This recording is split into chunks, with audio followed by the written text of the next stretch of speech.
Vous avez récemment été auditionné à l'Assemblée nationale sur la loi concernant les jeux d'argent et de hasard en ligne. En quoi la NPA a des choses à dire?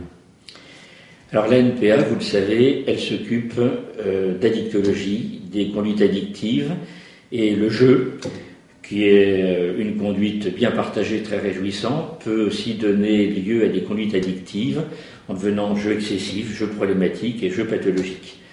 On sait que dans les XAPA, nous avons mené une étude à la NPA, 6 à 7% des consultants des XAPA ont des difficultés avec le jeu, et quand on leur pose la question, on peut les repérer. Donc la NPA connaît ces problèmes-là, a des propositions à faire, et au moment où la loi était en discussion, nous avons fait un certain nombre de propositions. Alors, quelles sont ces propositions et quelle est l'analyse que vous faites de la réalité aujourd'hui?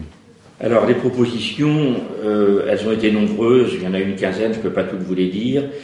mais les principales, c'est que la loi prévoyait que les surplus des gains des joueurs que vont encaisser les opérateurs soient versés à la caisse d'assurance maladie pour qu'elle puisse venir abonder les actions de prévention et également développer les consultations. Mais en fait, rien ne s'est mis en place dans l'application de la loi, c'était une audition sur l'application de la loi, et j'ai proposé des mécanismes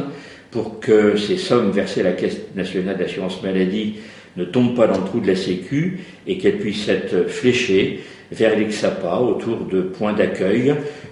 d'écoute, d'évaluation, les cas échéants d'orientation, et que nous puissions aider les personnes en difficulté avec les jeux.